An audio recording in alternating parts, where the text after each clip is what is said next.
Okey, kita masuk kepada tajuk yang baru. Masa pun tak banyak. Ustaz Sulaiman ni sampai berapa? Nak bajet masa. Ada soal jawab kan? Setengah jam. Sampai 10:30. Okey.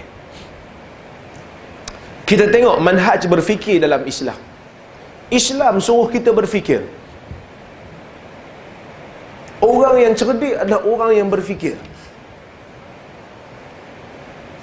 Tapi nak berfikir ni kena ada metodologi. Kena ada cara berfikir. Tak boleh main fikir gitu saja. Yang pertama, meninggikan taraf ilmu dan mencela kejahilan. Sebab itu Allah Ta'ala sebut dalam Al-Quran, suruh kita meningkatkan ilmu. Nak berfikir dengan baik, satu orang mesti ada ilmu. Dan cara nak menambahkan ilmu ni, cara yang utama kena membaca. Sebab itu surah pertama dalam Quran, Allah Ta'ala turunkan, Iqra' bismi rabbikal ladzi khalaq. Baca dengan nama Tuhan. Baca, kerana baca adalah metod untuk mendapatkan ilmu. Iqra'. Walaupun Nabi tak boleh baca masa tu, tapi Tuhan tetap suruh baca. Kerana nak beriman. Iman dalam Islam bukan hanya semata-mata ikut. Iman tu kena faham dulu. Baca dengan nama Tuhan. Maka dalam Al-Quran banyak ayat-ayat yang suruh melihat kepada kejadian alam. Suruh kita berfikir tentang kebesaran Tuhan, baru iman datang. Dan tuan-tuan, sebenarnya ilmu ini adalah nikmat untuk akal. Demikian yang disebut oleh Al-Imamul Ghazali di dalam kitab Ihya Ulumuddin. Dia mengatakan ilmu itu adalah nikmat untuk akal. Tuan-tuan yang kata saya anti Imam Ghazali pula, saya nukil daripada, saya quote daripada Ihya, menunjukkan kitab Ihya ni ada juga sumbangan, walaupun ada hadis-hadis yang dikritik. Kita adil lah. Ada yang baik kita ambil. Ilmu adalah nikmat untuk akal. Orang yang ilmunya baik, orang yang akalnya baik, bila disebut tentang ilmu, dia akan jadi cergas. Dia akan jadi seronok.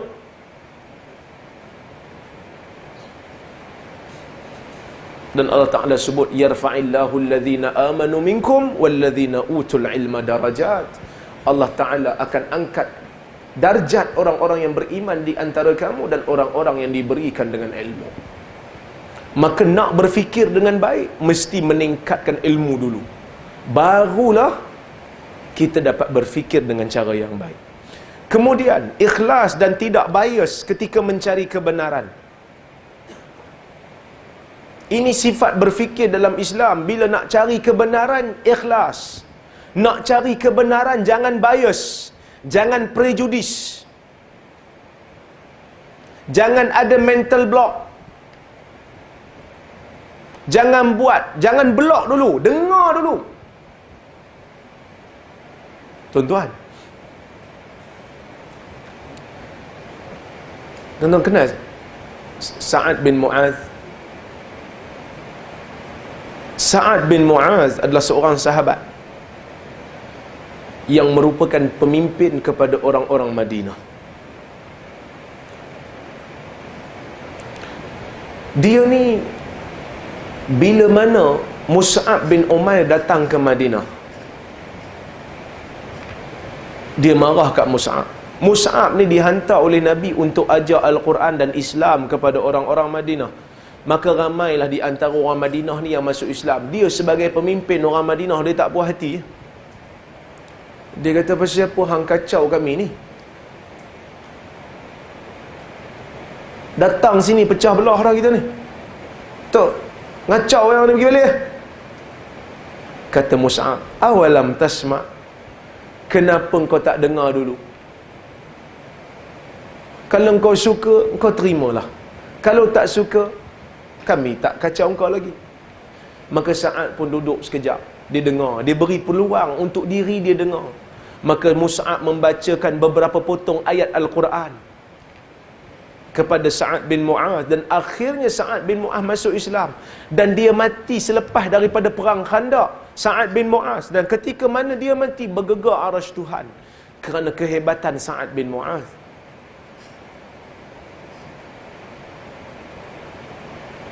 Dia menjadi saleh, dia menjadi hebat ketika mana dia menyediakan diri dia dan telinga dia untuk mendengar daripada Mus'ab bin Umair.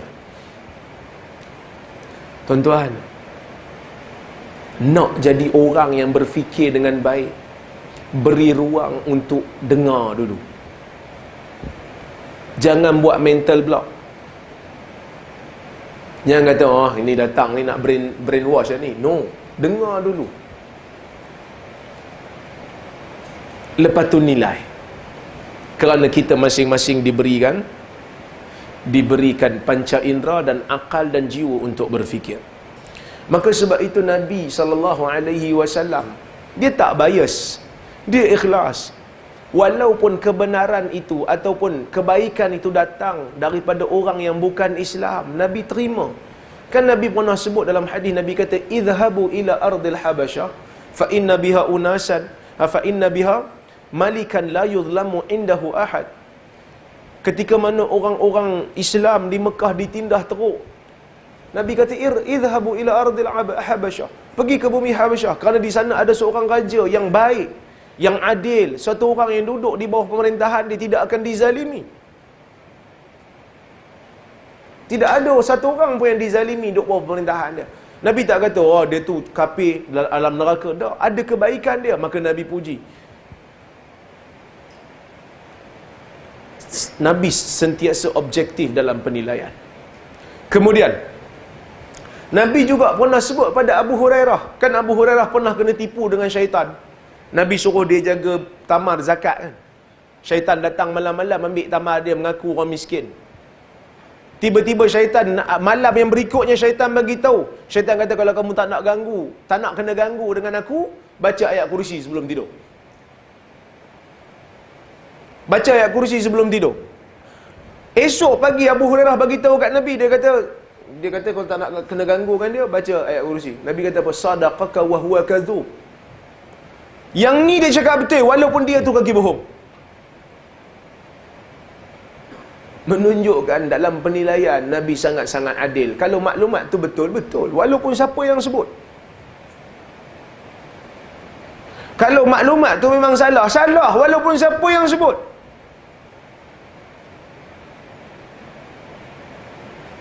Tapi kita kadang-kadang kita terikat dengan tokoh kita, pujaan kita. Tu yang saya beritahu tadi. Dulu dia orang dah buat simptom, tanda-tanda satu orang jadi Wahabi. Apa dia? Baca bismillah slow, tu Wahabi. Sehingga mereka jumpa satu video tokoh mereka yang hebat daripada Yaman, yang mereka anggap hebat, tokoh utama, baca Quran, jadi imam, bismillah slow. Lepas tu terus diam. Tak boleh jadi simptom sebab tokoh kita buat. Maka agama menjadi mainan manusia yang ta'assub. Sebab tu Islam kata kita kena objektif, kita kena adil dalam menilai. Benar adalah benar walaupun datang daripada orang yang kita tak suka. Salah adalah salah walaupun datang daripada kaum kita, walaupun datang daripada puak kita. Ada orang dia ingat asabiah ni sokong bangsa. Asabiah bukan sokong bangsa. Asabiah adalah menyokong benda yang batil kerana dia datang daripada geng kita. Kita sokong benda yang salah, kita tahu dia salah, kita kena sokong sebab dia kumpulan kita. Itu asabiah. Kita tak peduli dengan benda yang hak dan kita tak sokong, kita kata batil kerana dia datang bukan daripada kumpulan kita. Itu asabiah. Yang kita kena faham, kadang-kadang asabiah juga singgah pada kepala ustaz-ustaz kita. Itu bahaya, tuan-tuan. Baik. Kemudian Islam kata tidak dibenarkan berkata tanpa ilmu. Wala taqfu ma laysa laka bihi ilm. Inna sam'a wal basara wal fuada kullu ulaika kana anhu mas'ula. Jangan kamu sebut satu benda, jangan kamu ikut satu benda yang mana kamu tidak ada ilmu tentangnya. Inna sam'a wal basara wal fuad. Sesungguhnya pendengaran, penglihatan dan jiwa-jiwa, semua ini akan ditanya di hari kiamat tentang apa yang mereka ikut. Baik. Dan berpegang dengan hujah dan dalil.